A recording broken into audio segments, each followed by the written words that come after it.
Your father bet something he can't afford to lose. You. The words hung in the opulent office as Serafina Blackwood stared at Thorne Everest, the most feared businessman in Boston.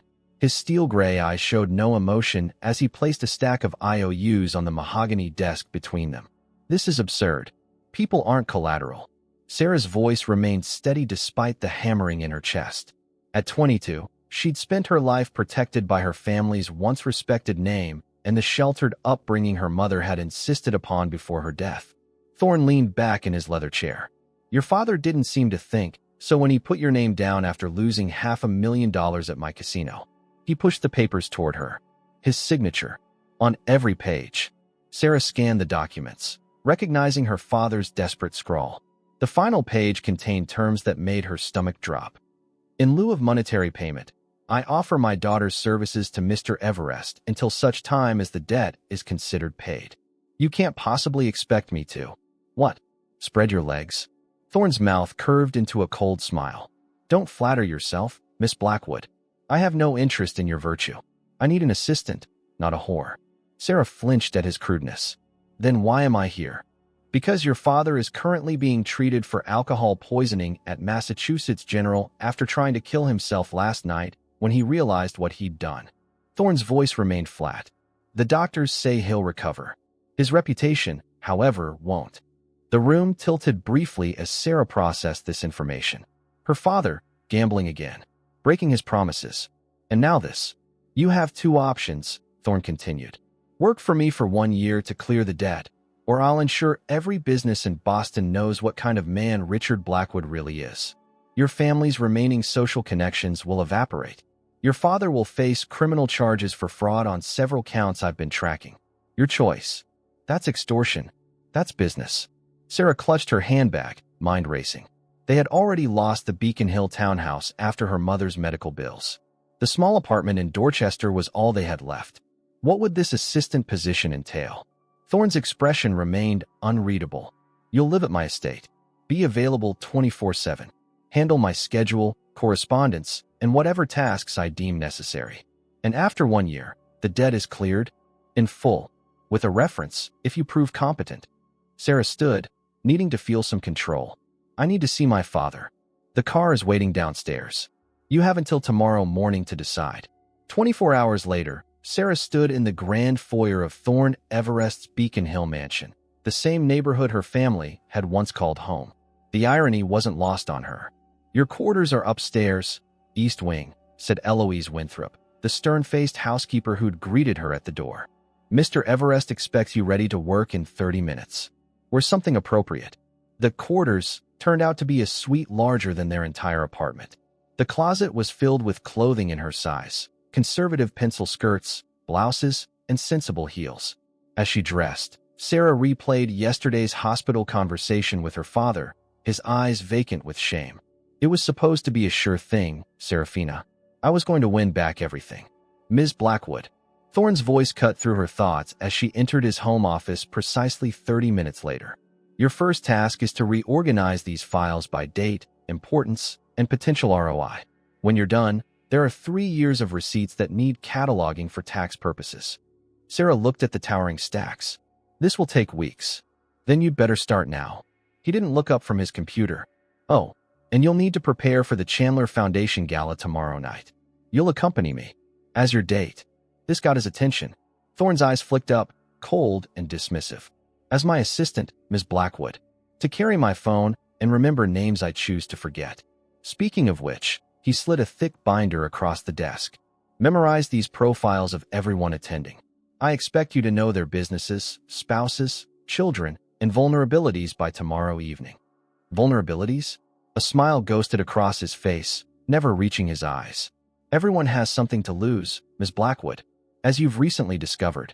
Sarah picked up the binder, refusing to show weakness. Is that all, Mr. Everest? For now. He turned back to his screen. But remember something, Ms. Blackwood. You're not here as a guest or an employee. You're here as payment. Property. And I always take excellent care of my investments until I've extracted maximum value. As Sarah began sorting the first stack of files, she made a silent promise to herself. Thorne Everest might own her time for the next year, but he would never own her spirit. And somehow, She would find a way to pay him back for every calculated humiliation he planned to inflict. The Chandler Foundation gala sparkled with Boston's elite. Sarah stood one step behind Thorne, holding his phone and a small notebook as he'd instructed. Her navy blue dress, selected by his personal shopper, was elegant yet conservative, marking her as staff rather than guest. "Senator Hayes approaching from your left," she murmured. "Wife Mary Ann, daughter at Princeton. Recently voted against the harbor development project your company backed."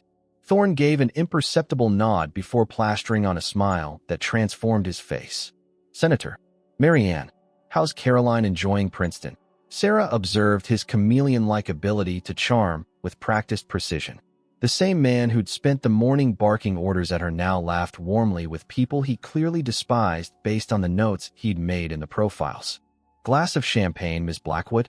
She turned to find Camden Walsh, Thorne's second-in-command, extending a flute toward her.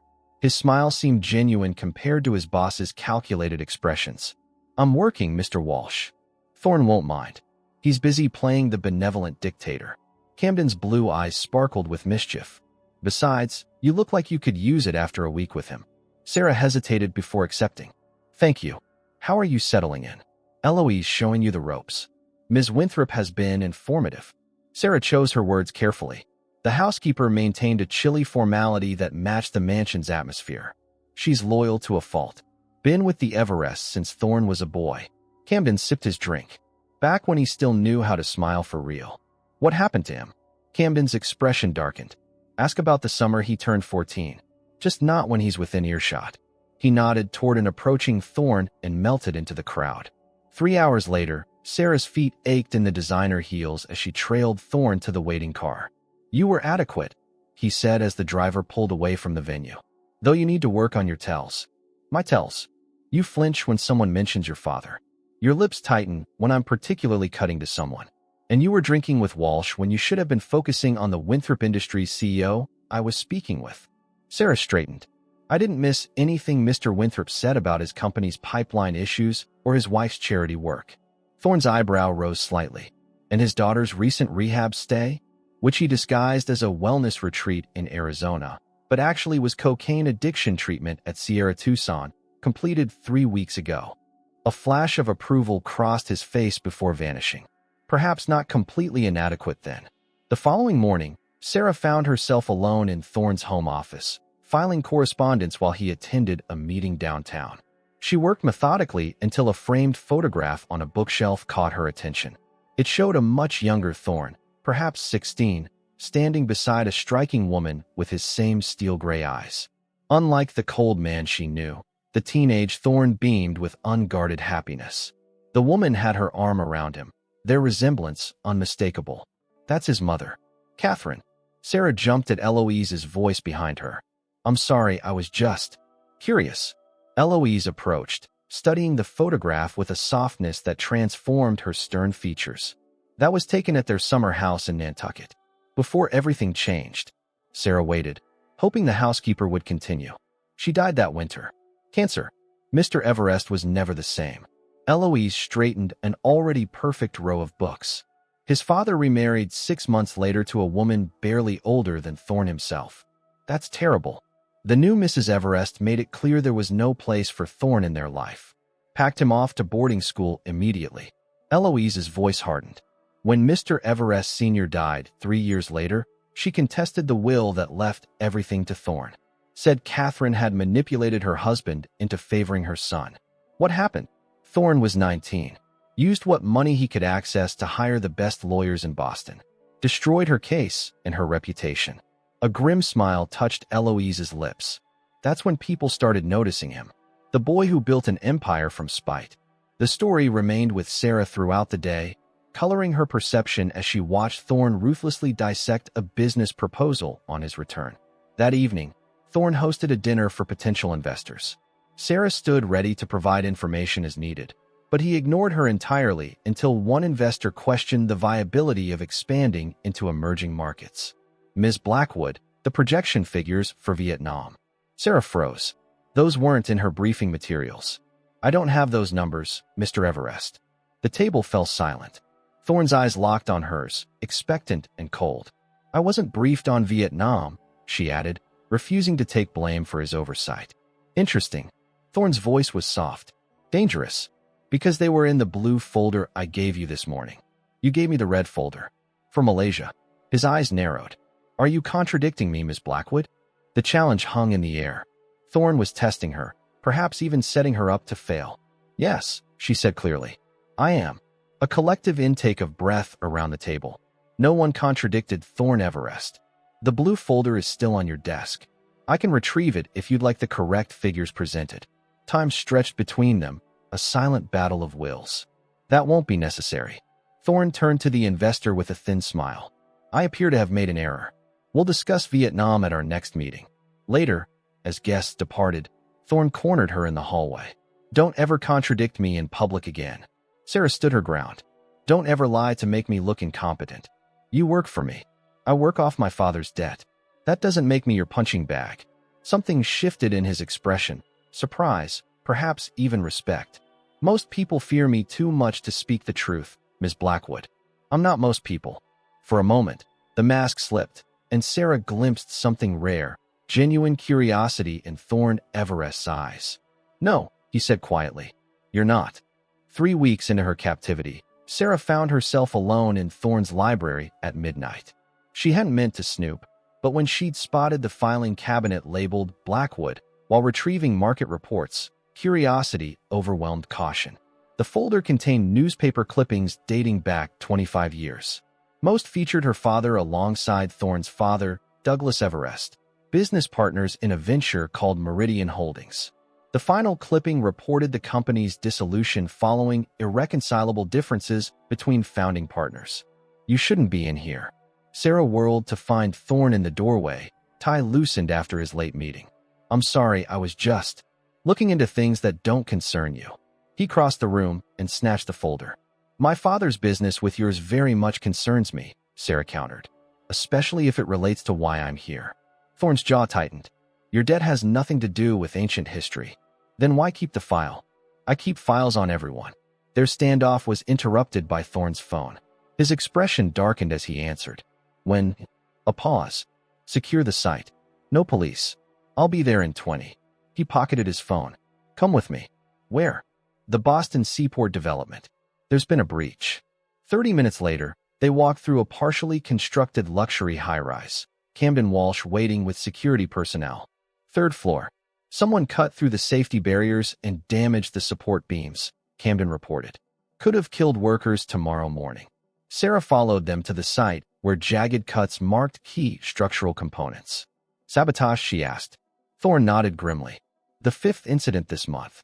The others. Gas leak at our Cambridge project. Equipment failures. Building plans mysteriously changed. Camden glanced at Thorne. Someone wants Everest developments to fail spectacularly. Sarah studied the damaged beams. These cuts are precise. Professional. Both men turned to her with surprise. My grandfather was a structural engineer, she explained. He taught me to read blueprints when I was 10. Thorne's phone rang again. As he stepped away, Camden moved closer to Sarah. You're different than I expected, he said. What did you expect? Someone weaker. Most people Thorne's steamrolls stay flattened. I'm not here by choice. Camden's smile didn't reach his eyes. None of us are, Serafina. We all pay our debts one way or another. The ride back to the mansion was silent until Sarah asked, Why would someone target your developments? Thorne stared out the window. I've made enemies. Enemies who know construction. Or hired someone who does. He turned to her. Your expertise could be useful. I want you to review the incidents. Look for patterns. I thought I was just your assistant. You're whatever I need you to be. The next morning, Sarah found files on her desk detailing the sabotage incidents. She spent hours analyzing them, taking notes, connecting dots. By evening, she'd identified something strange. Each attack targeted projects linked to a specific investment group, Artemis Partners. When she knocked on Thorne's office door to share her findings, she heard raised voices. You're being paranoid, Camden was saying. Blackwood's daughter isn't a threat. She was looking at files from when her father and mine were partners. Ancient history. Focus on what matters. The Artemis deal closes Friday, and we're bleeding investors after those safety concerns leaked. Sarah backed away, mind racing. Camden had mentioned Artemis. the very company connected to all the sabotage projects. Later that evening, Sarah was heading to her room when she slipped on the grand staircase. Her ankle twisted violently as she tumbled down several steps. Ms. Blackwood, through a haze of pain, she saw Thorne rushing toward her. Instead of calling for Eloise, he knelt beside her himself. "Can you move your foot?" She tried, gasping at the sharp pain. Without warning, Thorne scooped her up as if she weighed nothing. She found herself pressed against his chest, inhaling his sandalwood cologne as he carried her to her suite. "I'll get ice," he said, depositing her gently on the bed. When he returned, his manner was clinical as he examined her ankle. Not broken. Bad sprain. His fingers were surprisingly gentle as he wrapped the ice pack around her ankle. "Stay off it tomorrow." "I can't. I have findings about the sabotage to present." Something flickered in his eyes. "You found something?" "All targeted projects are connected to Artemis Partners. The company Camden mentioned just now." Thorne went still. "You overheard my conversation with Camden." "Not intentionally." He studied her face, searching for deception. "What else did you hear?" "That the Artemis deal closes Friday. That investors are worried about safety issues." She hesitated. "And that Camden thinks I'm not a threat." A ghost of a smile touched his lips. "He's wrong." Thorne adjusted the pillow beneath her foot, his habitual coldness momentarily absent. "Who else knows about your Artemis connection theory?" "No one." "Keep it that way." He stood to leave, then paused. "Sarah." It was the first time he'd used her first name. The sound of it in his deep voice sent an unexpected warmth through her. "Be careful on the stairs. Some accidents aren't accidents." His implication hung in the air as he left. Alone, Sarah replayed her fall. The floor had been unusually slick in just that one spot. The next morning, while hobbling to the bathroom, Sarah discovered something pushed under her door, a small flash drive. She inserted it into her laptop to find security footage from the main staircase. The video showed Camden at the top of the stairs where she'd fallen, sprinkling something on the steps, then wiping his hands on a handkerchief. As she stared at the screen in shock, a soft knock sounded at her door. She opened it to find Thorne, looking unusually tired. "How did you get this footage?" she asked, holding up the flash drive.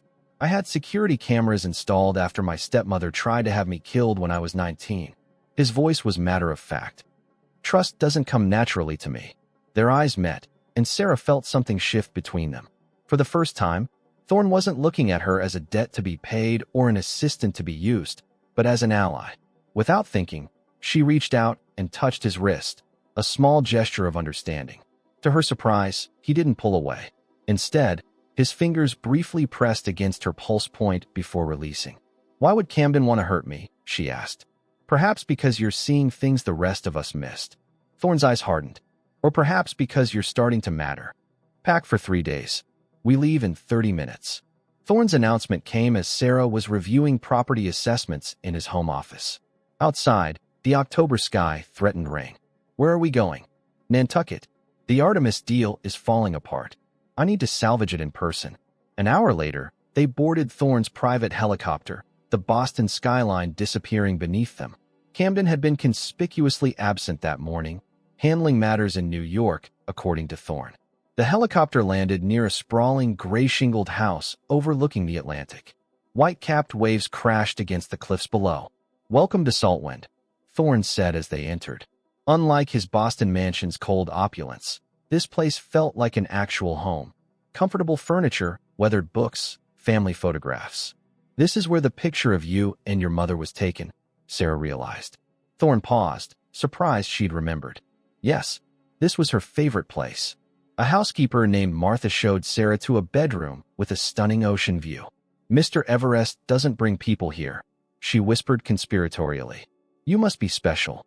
Before Sarah could correct this assumption, Martha was gone. The Artemis representatives arrived that afternoon, 3 serious men in expensive suits.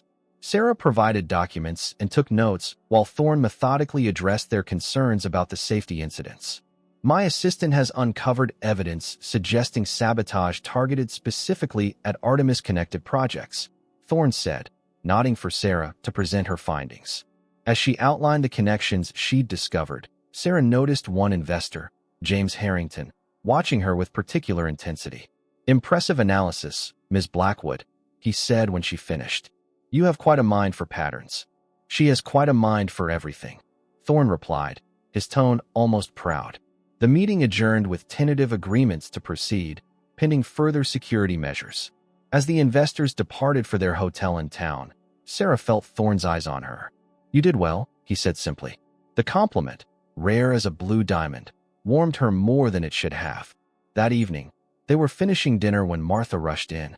Mr. Everest, the weather service just issued a severe storm warning. They're evacuating the north side of the island. Thorne checked his phone. The investors? Already left on the last ferry. The harbor masters closed the port. Within an hour, howling winds battered the house. Thorne and Sarah worked by lamplight after the power failed, securing windows and gathering emergency supplies. The storm could last 2 days, he said, adding logs to the living room fireplace. Cell service is already down. Isolated. Together. The realization hung between them. Sarah curled into an armchair, watching flames dance in the grate. Thorne poured 2 glasses of bourbon and handed her one. I didn't think billionaires bothered with storm preparations, she said, accepting the drink. I grew up doing this with my mother. She loved storms. A rare softness crossed his face. Said they reminded us that nature doesn't care about human power or wealth. As the night deepened and the storm raged, their conversation meandered from business to books to memories. The bourbon and firelight created an intimate bubble, disconnected from their usual roles. Why did you never visit your father in prison? Thorne asked suddenly. Sarah stiffened. How do you know that? I know everything about the Blackwoods. She stared into her glass. He abandoned us when I was 12. Said he was going to a business meeting and disappeared for 3 years. My mother had to sell everything to keep us afloat. And when he returned, he claimed he'd been building connections overseas. But those connections led to more schemes, more losses. By then, my mother was already sick. She looked up at him. How much of his gambling debt to you is real, Thorne? He held her gaze. All of it. But that's not why you're here. Then why? Your father destroyed my father. Cost him everything. His reputation. His health. The revelation landed like a stone. You're using me for revenge. Initially. And now. Thorne's expression shifted, vulnerability breaking through his careful control. Now I don't know. A particularly violent gust rattled the windows. Sarah stood, needing distance, but her ankle, still tender from her fall, buckled beneath her. Thorne caught her before she hit the floor, his arms strong around her waist. For a suspended moment, they remained frozen, faces inches apart, his breath warm against her skin. I should check the upstairs windows, he said, voice rough as he set her upright. Thorne. She caught his wrist, their fingers aligning over each other's pulse points. The same connection they'd made days before. What happened between our fathers? He hesitated, then sank back into his chair. They founded Meridian Holdings together. Your father convinced mine to invest in property developments in Eastern Europe after the Soviet collapse. Except the properties didn't exist. A scam. A sophisticated one. By the time it unraveled, my father had leveraged everything. He lost millions, and your father disappeared with the investors' money. Sarah felt sick. That's when he vanished for 3 years. He fled to avoid prosecution. My father had a stroke when the scandal broke. Never fully recovered. Thorne's eyes reflected the firelight. He was brilliant before that. Afterward, he could barely remember my name. I'm sorry. Don't apologize for him. I'm not. I'm sorry for what happened to you. Thorne looked at her with surprise, as if no one had ever offered him sympathy before. The house creaked under the storm's assault. Upstairs, something crashed. I should see what fell, he said, rising. When he returned, he carried a wooden box. A window broke in the study. This was getting soaked. He placed it on the coffee table, revealing a collection of childhood memorabilia, baseball cards, ticket stubs, a blue ribbon from a science fair. Your treasures? Sarah asked. My mother saved everything. His fingers found a small fabric bracelet. She made this when I was 10, in the hospital with pneumonia. Said it would protect me. The tender memory, so at odds with the ruthless man she knew, touched something deep in Sarah. Without thinking, she covered his hand with hers. This time, he didn't pull away. Instead, his fingers intertwined with hers, an acceptance of the comfort she offered. You're nothing like your father, Serafina. In the flickering firelight, as the storm raged outside, something shifted between them. Not desire, Not yet, but understanding. Recognition of shared wounds. That night, safe in her room while wind howled outside, Sarah realized the walls around Thorne Everest were beginning to crumble. And somewhere along the way, her own defenses had started falling too. They returned to Boston 3 days later to find Camden waiting with crisis management plans for the Artemis deal. If he noticed the subtle shift in dynamics between Thorne and Sarah, he didn't comment. Harrington wants additional security guarantees, Camden reported, sliding documents across Thorne's desk. He's impressed with Ms. Blackwood's investigation, but concerned about ongoing vulnerabilities. Thorne nodded. Set up another meeting. We'll address his concerns directly. As Camden left, Sarah noticed him watching her with calculated interest. The memory of him tampering with the staircase made her skin crawl. Over the next week, Sarah divided her time between her regular duties and investigating the sabotage incidents more deeply. Late one night, she discovered financial irregularities in projects Camden oversaw, small discrepancies that, when totaled, amounted to millions. She compiled the evidence, cross-referencing dates with the sabotage timeline. At midnight, she knocked on Thorne's bedroom door. "This couldn't wait until morning?" he asked, opening the door in pajama pants and a t-shirt, his hair rumpled from sleep. Sarah swallowed hard, momentarily distracted by this intimate version of her employer. "I found something you need to see now." In his private study, she spread the documents across his desk. Camden's been embezzling for at least 2 years. Small amounts from multiple projects, laundered through shell companies. Thorne examined her evidence, face hardening with each page. And the sabotage? Manufactured to distract from the missing money and devalue the company. If Artemis pulled out, their audit would never happen. "That doesn't explain why he targeted you." "I think he saw me reviewing old files. Realized I might connect the dots." Thorne's jaw tightened. "I've trusted Camden for 10 years. Sometimes the people closest to us are the ones who hurt us most," Sarah said quietly. Their eyes met, the weight of shared understanding passing between them. "I'll confront him tomorrow," Thorne decided. "Not alone. He's already proven he's dangerous." "Concerned for my welfare, Ms. Blackwood?" A hint of teasing softened his expression. "Just protecting my way out of debt," she replied with equal lightness. The moment was broken by Thorne's phone ringing. He frowned at the screen. "It's Vivian Astor." "Your ex-fiancée?" He raised an eyebrow. "Been researching me?" Eloise mentioned her. Sarah hadn't meant to reveal that the staff sometimes gossiped about Thorne's past. He answered the call on speaker. "It's midnight, Vivian. And you're still awake." Predictable. A sultry female voice filled the room. "I need to see you. It's urgent." "Nothing between us is urgent anymore. It's about Camden." Thorne's eyes locked with Sarah's. "What about him?" "Not over the phone. The Bristol bar, 20 minutes. After she hung up, Thorne grabbed his jacket. "Stay here. I'm coming with you. This could be a trap." Exactly why you shouldn't go alone.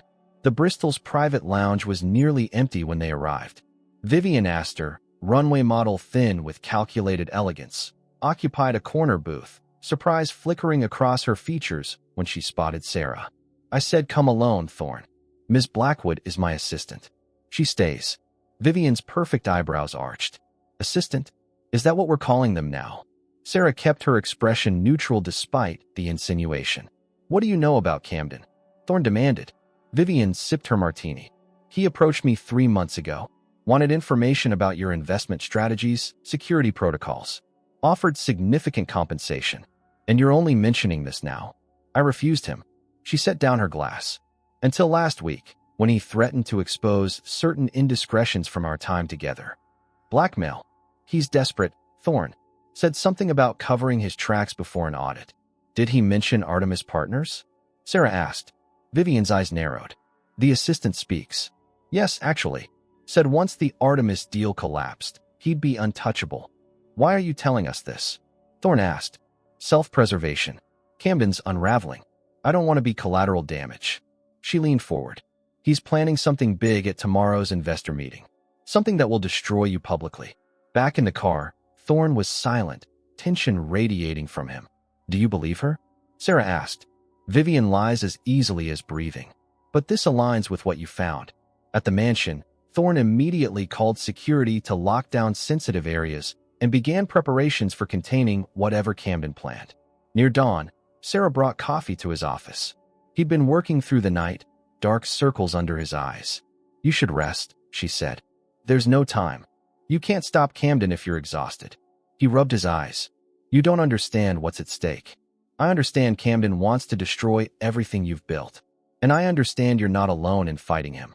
Thorne looked up, vulnerability breaking through his fatigue. "I've always been alone, Serafina." The raw admission tightened something in her chest. Not anymore. Before she could reconsider, Sarah rounded the desk and placed her hand on his shoulder. The contact sent warmth through her fingertips. Thorne went still, then slowly covered her hand with his own. "Why are you helping me? After everything I've done?" "Because I see you, Thorne. Not just the ruthless businessman. The person underneath." He stood, bringing them face to face, close enough that she could feel his breath. "And what do you see? Someone who uses anger to hide pain. Someone who's been betrayed too many times to trust easily." His hand rose to her cheek, thumb tracing her jawline. "You should hate me for what I did to your father. My father made his choices, as did yours. We aren't defined by their mistakes." Something shifted in Thorne's expression, wonder mixed with desire.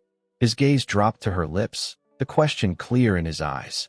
Sarah answered by closing the distance between them. The kiss began tentatively, a gentle press of lips that quickly deepened with surprising hunger. Thorne's arms wrapped around her waist, pulling her against him as her fingers threaded through his hair. Years of isolation cracked open between them, barriers dissolving in the heat of unexpected connection. When they finally broke apart, both were breathing hard. "Serafina," he whispered against her mouth, her name a prayer and a question. Before she could respond, his phone rang shrilly. The caller ID showed Camden's name. Reality crashed back as Thorne answered on speaker. "Emergency at the seaport site," Camden said, his voice oddly calm. "You'll want to see this immediately." "What kind of emergency?" "The kind that ends careers." "Yours specifically." Camden's voice hardened. "I warned you not to trust the Blackwood girl. Now you'll both pay." The line went dead, leaving them staring at each other, the warmth of their kiss rapidly cooling in the face of Camden's threat. "He knows," Sarah said, "and he's making his move." Thorne's expression hardened, the vulnerable man of moments ago receding behind his business mask. "Whatever happens next, stay close to me." But as they rushed to face Camden's challenge, Sarah wondered if she'd already gotten too close. Not just to the danger, but to the man she was never supposed to care for. The seaport construction site was surrounded by news vans when Thorne and Sarah arrived. Camden stood at the center of a crowd of reporters, his expression somber, yet somehow triumphant. "Mr. Everest," he called out as they approached, just in time for the press conference. Thorne stepped forward, maintaining his commanding presence despite the ambush. "What's the meaning of this, Camden?" "Transparency." Camden gestured to the reporters. "I've uncovered disturbing information the public deserves to know." Camera flashes erupted as Thorne positioned himself between Sarah and the media frenzy. "Ladies and gentlemen," Camden addressed the crowd, "Everest Developments has been compromised, not by external saboteurs, but by its very leader." He dramatically held up a folder. "These documents prove Thorne Everest has been systematically cutting corners on safety to maximize profits." Murmurs rippled through the gathered journalists. "That's a lie," Thorne said coldly. "Is it?" Camden opened the folder. "These are your signatures on modified building plans that eliminated crucial safety features. Plans implemented after the original, safe versions were approved by regulators." Sarah studied the papers from her position behind Thorne. The signatures looked authentic, but something felt wrong. "Furthermore," Camden continued, "Mr. Everest has been engaged in tax fraud through shell companies, money laundering, and now, most disturbingly, a cover-up using a staged sabotage narrative."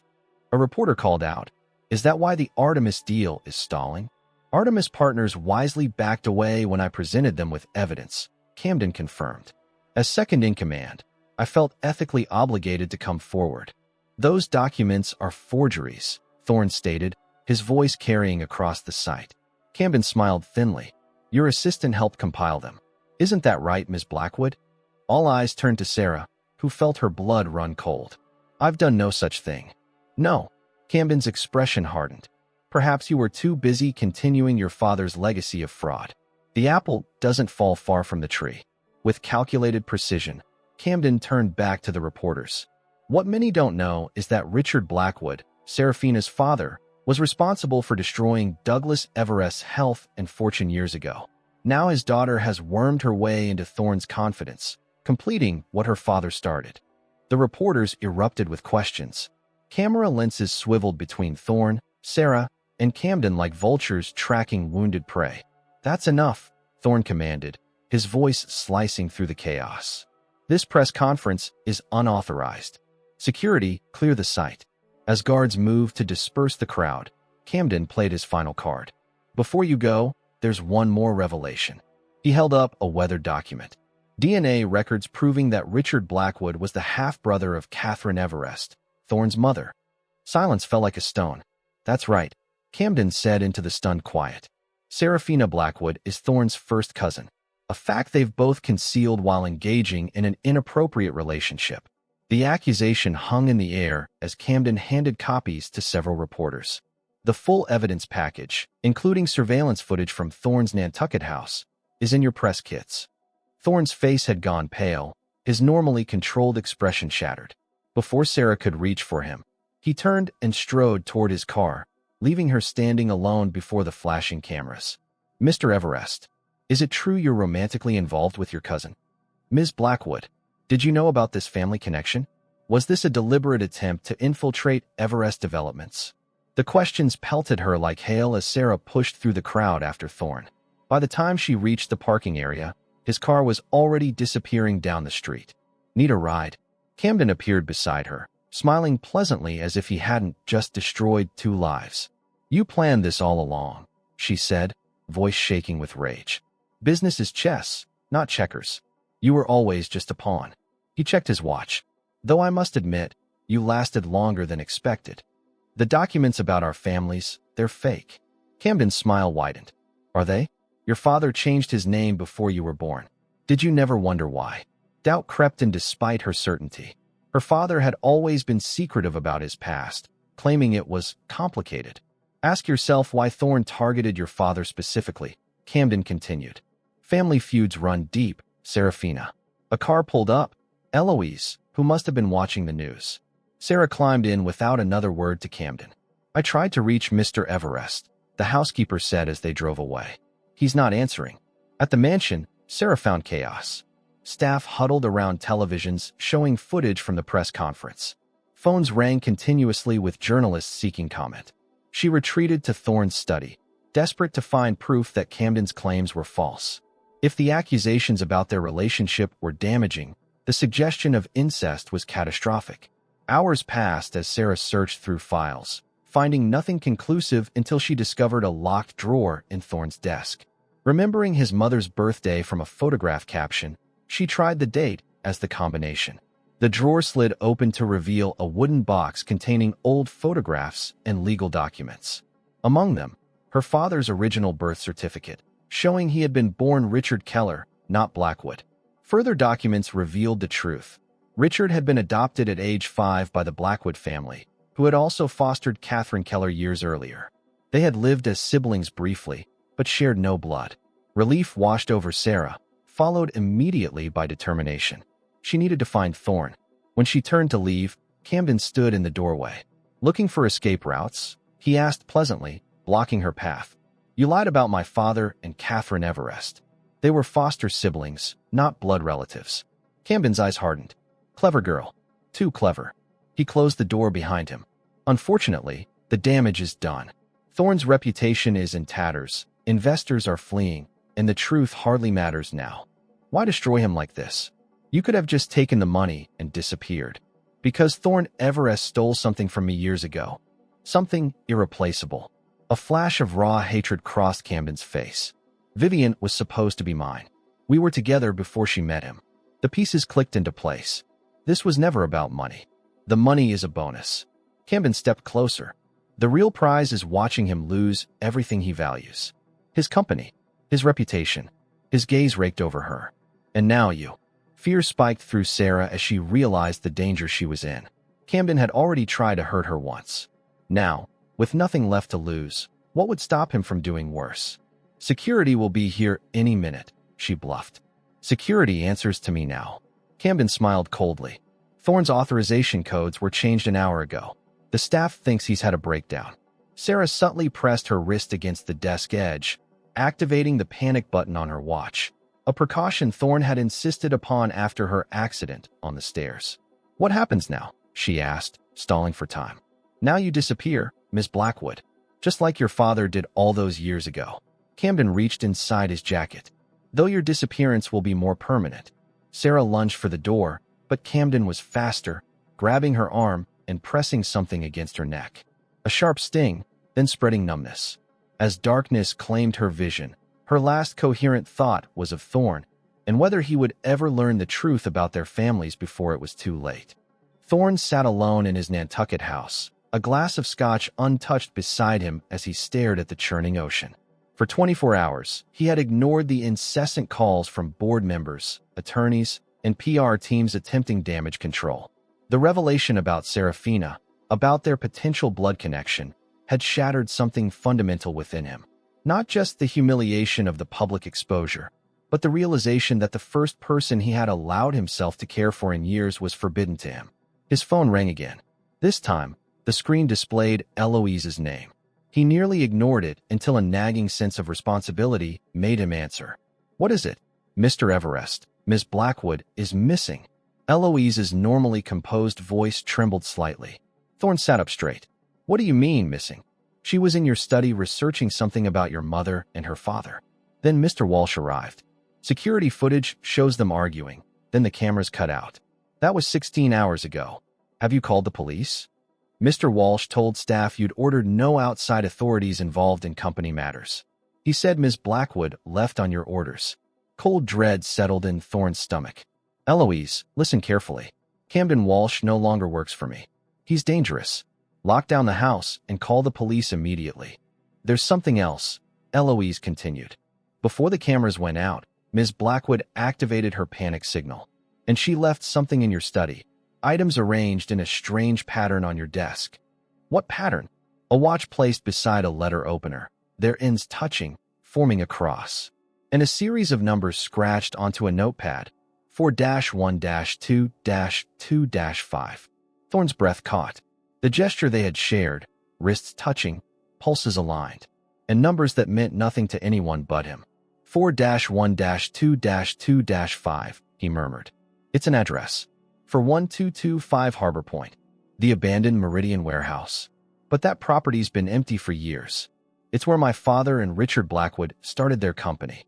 Thorne was already moving, gathering his keys. "Call Boston PD. Tell them there's a kidnapping victim at that address." "Sir," the storm. Thorne glanced out the window at the darkening sky. Another nor'easter approaching, much like the one that had trapped him and Serafina together days earlier. "I'm leaving now.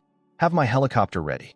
30 minutes later, Thorne fought against turbulence as his pilot navigated through the leading edge of the storm. His mind raced with contradictory emotions: anger at Camden's betrayal, confusion about the family connection, and overwhelming fear for Serafina's safety. His phone chimed with a message from his private investigator. DNA records falsified. No blood relation between Blackwood and Everest families. Foster siblings only. Walsh doctored records.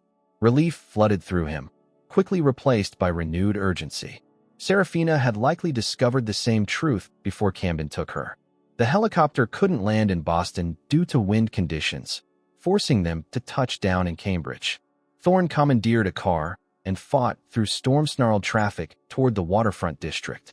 The old Meridian warehouse loomed against the darkening sky, its abandoned bulk a hulking reminder of his father's failed partnership.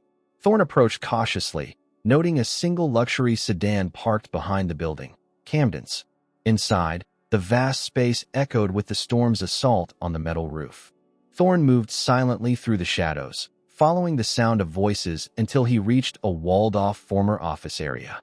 Through a grimy window, he saw Serafina tied to a chair, conscious but clearly drugged. Camden paced before her, gesturing with what appeared to be a gun. "Your knight in shining armor isn't coming," Camden was saying. "He thinks you're family. Disgusting, forbidden family. He'll learn the truth." Sarah's voice was slurred but defiant. "The only truth that matters is that Thorne Everest will end today, alone and disgraced, just like his father." Camden checked his watch. The board votes in 30 minutes to remove him as CEO. Everything he built, everything he loves, gone. The company was never what he loved most, Sarah countered. Camden laughed bitterly. No? Then what? His mother's legacy. Her belief in him. Something shifted in Camden's expression. Catherine Everest was nothing special. Another rich woman who thought her bloodline made her superior. You knew her, Sarah realized, seeming to fight through her mental fog. I knew them all. The mighty Everests and their charity cases, like your father. Camden's voice hardened. I worked for Douglas Everest before Thorne was even born. Watched him bring in your father. Treat him like a son while his actual son was ignored. Thorne froze at this revelation. Camden was older than he appeared, his connection to the family deeper than anyone knew. That's why you wanted revenge, Sarah said. You were passed over. I was loyal. 20 years managing their properties, their investments. Then Douglas brings in a stray from the streets, gives him everything. Camden's control slipped, revealing decades of bitterness. Your father stole my future then. Now I'm taking Thorne's. By killing me? By taking what he values, just as he took Vivian from me. Camden raised the gun. Starting with you. Thorne didn't hesitate. He crashed through the door, tackling Camden as the gun discharged. They struggled on the concrete floor, Camden's unexpected strength fueled by years of hatred. The gun skittered away as they fought. Camden slammed Thorne's head against the floor, momentarily stunning him, then scrambled for the weapon. Thorne! Sarah's warning cry cut through his disorientation. Rolling to his feet, Thorne lunged as Camden raised the gun. Pain exploded in his shoulder as the shot echoed through the warehouse. He staggered but kept moving forward, driving Camden against the wall with crushing force. The second shot went wild as Thorne wrenched Camden's wrist. The third never came. Camden collapsed suddenly, blood spreading across his chest. Behind him, Sarah stood swaying, Thorne's fallen letter opener clutched in her hand. Somehow, she had freed herself enough to grab it from where it had fallen during their struggle and plunged it into Camden's back. You came, she whispered, her legs buckling. Thorne caught her despite the fire in his shoulder. Always. Her eyes focused on his wound with alarm. It's nothing, he assured her, although the spreading crimson stain suggested otherwise. With his good arm, he untied her completely, then used his belt as a makeshift tourniquet for his own injury. The documents, she said urgently. Camden lied. We're not. I know. Thorne cradled her face. My investigator confirmed it. Your father and my mother were foster siblings. No blood relation. Relief washed over her features. I found the adoption papers. I was trying to tell you. I should have trusted you. His voice broke. Instead, I ran. You came back. Her fingers weakly touched his wrist, finding his pulse in their private gesture. That's what matters. Sirens wailed in the distance as Thorne gathered her closer, mindful of his injury. Outside, the storm lashed the building with rain and wind, but within the shelter of his arms, Serafina found unexpected peace. Camden said the board is voting to remove you, she murmured against his chest. Let them. For the first time in his life, Thorne realized the company wasn't what mattered most. I built it once. I can build it again. As consciousness began to slip from both of them, she from the drugs, he from blood loss, Thorne pressed his lips to her forehead. Stay with me, Serafina. Always, she echoed. The word a promise as darkness closed in and the warehouse doors burst open with the arrival of police and paramedics. Serafina awoke to the rhythmic beeping of hospital monitors and the gentle pressure of fingers entwined with hers. Blinking against harsh fluorescent light, she found Thorne asleep in a chair beside her bed, his broad shoulders hunched uncomfortably, his other arm immobilized in a sling. You look terrible, she whispered. His eyes opened instantly, relief washing over his features. Says the woman who's been unconscious for 2 days. 2 days. Sarah tried to sit up, wincing as her body protested. The drugs Camden used were powerful. The doctors were concerned about your heart rate. Thorne adjusted her pillows with his good arm. How do you feel? Like I've been hit by a truck. She studied his face, noting new lines of exhaustion. Your shoulder? Through and through. Missed anything vital. He dismissed his injury as insignificant. Yours was the more serious condition. A nurse bustled in, alerted by changes in Sarah's vitals. After a quick examination and several questions, she left to notify the doctor. Camden, Sarah asked once they were alone. Dead. Thorne's expression hardened. Your defensive wound proved fatal. The memory of driving the letter opener into Camden's back sent a shudder through her. Thorne squeezed her hand reassuringly. The police have cleared you completely. Self-defense, protecting both our lives. His thumb traced circles on her palm. The evidence Camden fabricated has been disproven. My legal team is handling the rest. And the company? The board vote. A wry smile crossed his face. Temporarily suspended pending investigation, which buys us time to expose Camden's embezzlement and prove the safety violations were his doing, not mine. Us, if you're still willing to help. Uncertainty flickered in his eyes. I understand if you want to walk away from everything associated with the Everest name. Sarah studied their intertwined fingers. Is that what you want? For me to walk away? No. The word came quickly, definitively. But you've more than paid your father's debt. You're free, Serafina. The realization settled over her. She was no longer bound by obligation or coercion. Whatever happened next would be her choice alone. What about Vivian? She asked, remembering the elegant ex-fiancé. Cooperating with authorities. She claims Camden threatened her too, though I suspect she was more involved than she admits. He shrugged. Either way, she's no longer part of my life. The door opened as Dr. Reynolds entered, interrupting further conversation. After a thorough examination and discussion of her recovery plan, the doctor cleared Sarah for discharge the following morning. One more night of observation, she said with a smile. Though I doubt Mr. Everest will leave regardless of my recommendations. He hasn't left your side since they rolled you both in from emergency.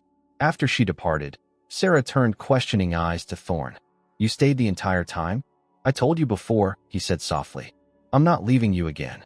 6 weeks later, Sarah stood at the floor-to-ceiling windows of Thorne's office, watching Boston's first snowfall blanket the city. Behind her, Thorne concluded a conference call with the reinstated board of directors. The truth had emerged piece by piece. Camden's decades-long resentment, his elaborate scheme to destroy both Thorne's reputation and company while framing Sarah, his manipulation of Vivian to access sensitive information. The press had followed the story with rabid interest, particularly after Camden's secret offshore accounts were discovered, containing millions in embezzled funds. That's the last approval we needed, Thorne said, hanging up. The Blackwood Foundation is officially launched. Sarah turned from the window, smiling at the project that had consumed them during their recovery. Using recovered funds from Camden's accounts, they had established a foundation to help families affected by gambling addiction and predatory lending, a way to transform their painful histories into something healing. Your father would be proud, Thorne said, joining her at the window. Which one? My biological father I never knew, or the broken man who gambled me away? Thorne's hand found hers. The man who visited yesterday. The one who's been sober for 60 days and cried when you showed him the foundation's plans. Sarah's relationship with her father remained complicated, his actions unforgivable, yet his genuine remorse and commitment to recovery had opened a door to cautious reconciliation. Thank you for encouraging me to see him, she said. Everyone deserves a second chance. Thorne's eyes held hers. Some of us even need thirds and fourths. So much had changed between them. After their hospital discharge, Thorne had insisted Sarah move into the guest house on his property while they both recovered, close enough for support but separate enough to establish boundaries. Their relationship had evolved deliberately, rebuilding on a foundation of choice rather than obligation. Dinners, conversations that stretched into the night, a gradual relearning of each other without Camden's shadow or her father's debt between them. I received a job offer today, Sarah said, watching his reaction carefully. The Chandler Foundation, Director of Research. Thorne's expression remained neutral, though his fingers tightened slightly around hers. A perfect position for your skills. When would you start? January, if I accept. She turned to face him fully. Is there any reason I shouldn't? The question hung between them, her way of asking what this was, what they were becoming. Several reasons, he said carefully. All selfish on my part. Tell me anyway. Thorne drew her closer. I'd miss seeing you every day. Miss your insights. Miss the way you challenge every assumption I make. Professional reasons, she noted. Any others? His facade of cool control slipped, revealing the vulnerability he now allowed her to see. I'd miss you, Serafina. Just you. Not my assistant or business partner. The woman who saw through every wall I built. She placed her hand against his cheek, then asked me to stay. I won't trap you again, not even with words. It's not a trap when it's my choice. She stepped closer, eliminating the remaining space between them. Ask me. Thorne's arms encircled her waist. Stay? Not as my employee or my obligation. Stay because I'm falling in love with you, and I'm terrified you'll walk away before I learn how to deserve it. The raw honesty of his confession stole her breath. This was the real Thorne Everest, not the cruel billionaire who had once viewed her as property, but the man who had fought through blood and betrayal to save her, who had held her hand through nightmares, who had given her freedom and then waited, hoping she would choose him. Yes, she whispered, rising on tiptoes to press her lips to his. The kiss deepened, no longer tentative but sure, a promise rather than a question. When they separated, Thorne rested his forehead against hers. I'm still difficult, still damaged. We both are. She smiled. But we're healing. Together. 3 months later, they stood on the beach at Saltwind, the Nantucket house now restored to its former warmth. The Foundation's inaugural fundraiser had exceeded all expectations, and they had retreated to the island to plan next steps. As sunset painted the winter sky in fiery hues, Thorne led Sarah to the cliffside where his mother had once taught him to brave the ocean's power. I have something for you, he said, producing a small wooden box from his pocket. Inside rested a delicate bracelet of woven silver, reminiscent of the fabric one his mother had made him as a child. It's beautiful, Sarah murmured as he fastened it around her wrist. My mother believed some storms come to clear away what's broken so new things can grow. Thorne traced the bracelet with his fingertips. She would have loved you. For taming her impossible son? He smiled, the expression now coming naturally after months of rediscovering joy. For making him want to be better. As they stood together watching darkness and light balance perfectly on the horizon, Sarah realized how completely their story had transformed. What had begun as a cruel bargain, a young woman sold to pay a debt, had evolved into something neither could have imagined. Not possession, but partnership. Not control, but choice. Not revenge, but redemption. When Thorne kissed her again with the fading light gilding their silhouettes, Sarah knew with absolute certainty that some debts, like the one her heart now willingly owed his, she would happily spend a lifetime repaying. 5 years later, the annual Blackwood Foundation Gala transformed the Boston Harbor Hotel's ballroom into a shimmering wonderland. Crystal chandeliers cast golden light over hundreds of guests in formal attire, while floor-to-ceiling windows framed the harbor's twinkling lights. At the center of it all stood Serafina Everest, elegant in midnight blue, directing staff with practiced confidence. The governor just arrived, Eloise reported, now the Foundation's chief administrator rather than a housekeeper.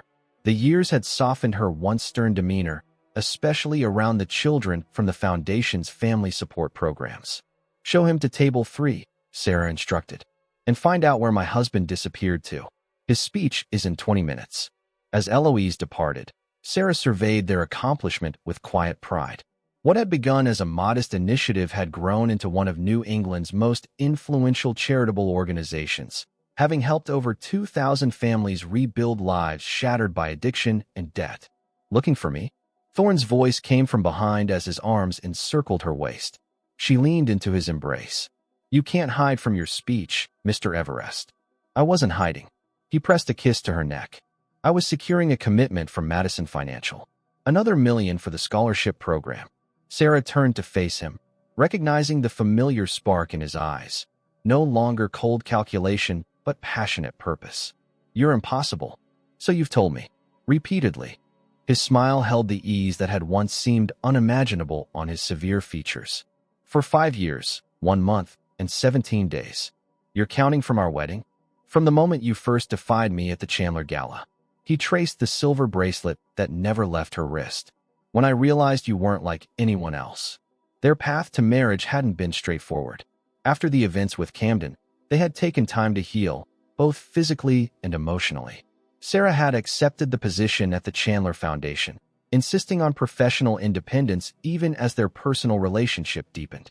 Thorne had supported her decision, though the board members had been shocked when he began leaving the office at reasonable hours to meet her for dinner. A year later, He proposed at Saltwind during a summer storm, both of them soaked from racing along the beach.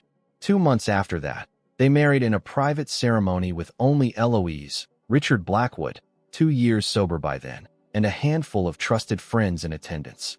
"Senator Hayes is staring at you again," Thorne observed, his tone amused rather than jealous. "Still trying to convince you to run for office?" "He thinks the foundation gives me the perfect platform." Sarah smiled at the irony. From indentured assistant to political candidate, life takes unexpected turns. "Would you consider it?" "Maybe someday. For now, I have enough challenges."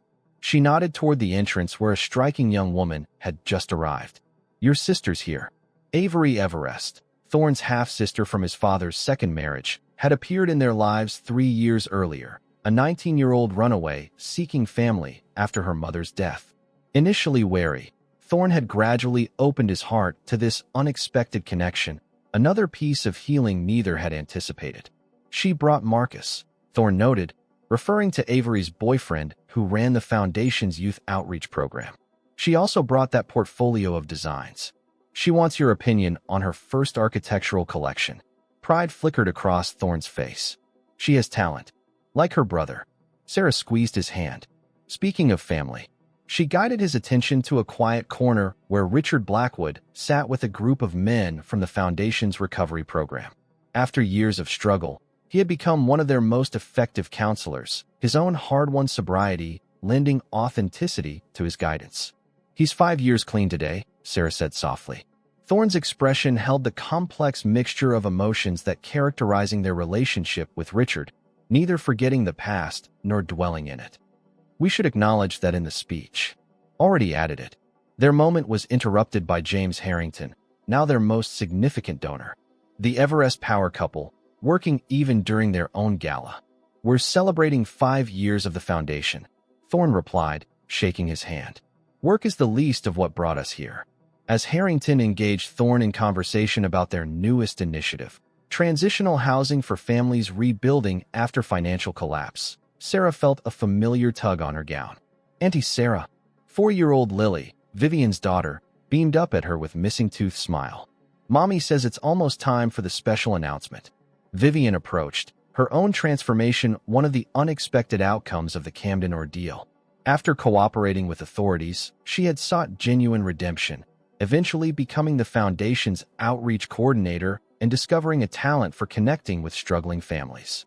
"Sorry about the ambush," Vivian said, collecting her enthusiastic daughter. "She's excited about being Flower Girl. As long as she doesn't spill the beans before Thorne makes the announcement." Sarah bent to the child's level. "Remember, it's a surprise." Lily nodded solemnly, though her eyes sparkled with the importance of being keeper of secrets. As the dinner portion concluded, Thorne took the podium. His commanding presence silenced the room without effort, but the warmth in his eyes as he gazed at Sarah softened his authority. 5 years ago, the Blackwood Foundation began with a simple mission: to help families affected by gambling addiction and predatory lending rebuild their lives with dignity. He began. What started as personal redemption has grown beyond anything we imagined. He outlined their achievements: counseling programs, educational scholarships, financial literacy initiatives, and advocacy that had changed state legislation on lending practices. Tonight, we announce our most ambitious project yet. The Everest Blackwood Center for Family Renewal will break ground next month in Dorchester. A digital rendering appeared on screens throughout the ballroom, a modern campus dedicated to comprehensive family support. This facility will house all our programs under one roof, adding childcare, job training, and temporary housing for families in transition. Applause swept through the room, especially from those who had benefited from their programs. But there's another announcement, more personal in nature. Thorne's voice softened as he extended his hand toward Sarah, one that represents our belief that even from the darkest beginnings, new life and hope can emerge. As Sarah joined him at the podium, whispers rippled through the crowd. She took his hand, their fingers intertwining with the easy familiarity of unshakable partnership. The Blackwood Foundation began because 2 broken families found healing through unexpected connection. Thorne continued. Next spring, our own family grows by 1 more, as we welcome our first child. Joy erupted in the ballroom as Thorne placed his hand over Sarah's still flat stomach, the gesture both protective and reverent. After 3 years of trying, including a devastating miscarriage the previous year, this pregnancy had passed the critical first trimester, allowing them to share their cautious joy. Later that night, as they stood on the balcony of their Beacon Hill home, the same mansion where Sarah had once arrived as an indentured assistant, Thorne held her close against the November chill. "When your father first made that absurd proposition, I only wanted to punish him through you," he admitted, still sometimes marveling at how completely his intentions had transformed. "I never imagined that the virgin sold to the cruel billionaire would become his greatest weakness," Sarah teased, using the tabloid framing that had followed their story for years. "My greatest strength," he corrected, his hand gentle against her abdomen. "My redemption. We redeemed each other," she said softly.